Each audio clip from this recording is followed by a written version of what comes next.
ಹೌದಾ शुभ लगाना विचार हो जौने दिन आई शुभ लगाना विचार हो कि जरा के छोड़ मैना हो जाई फरार हो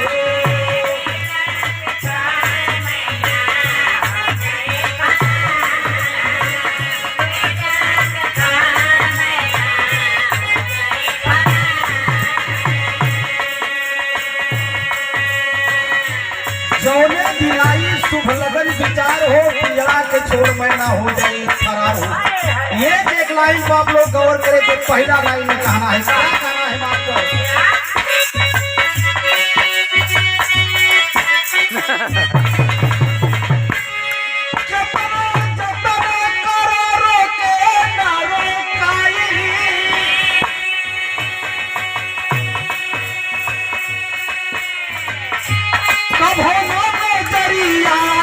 केहू के दिशा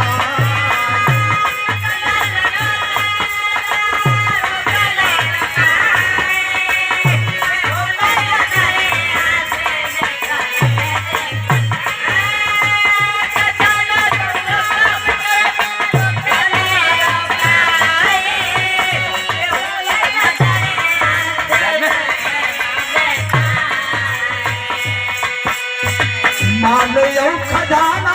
छोटी छोटी परिवार हो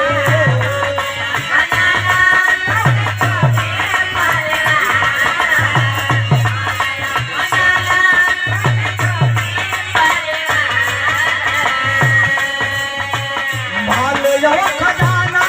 छोटी छोटी परिवार हो जरा के छोड़ मैना हो जाई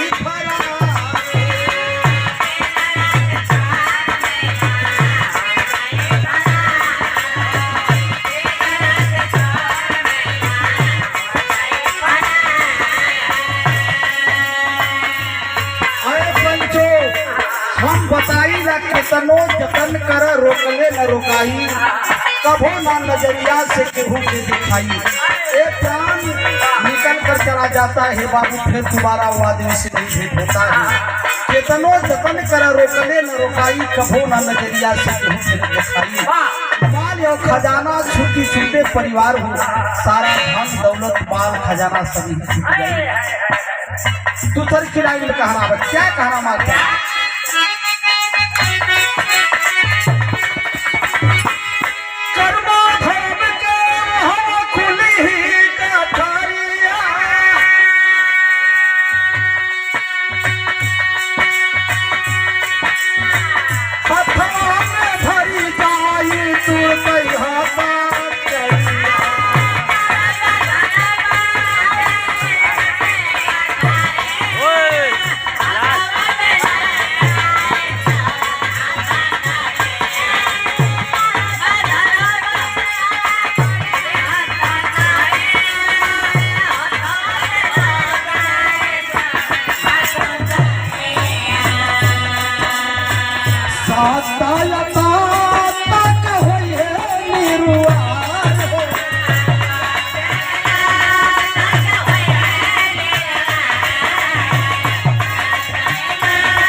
आखिरी लाइन में गुरु हमारे बड़ी अच्छी बात लिखे क्या लिखे बात एकदम सबको सुनने सबने लायक है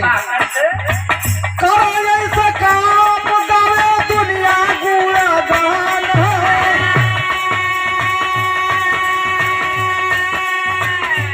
हरि मानो तन पाई माती सहायक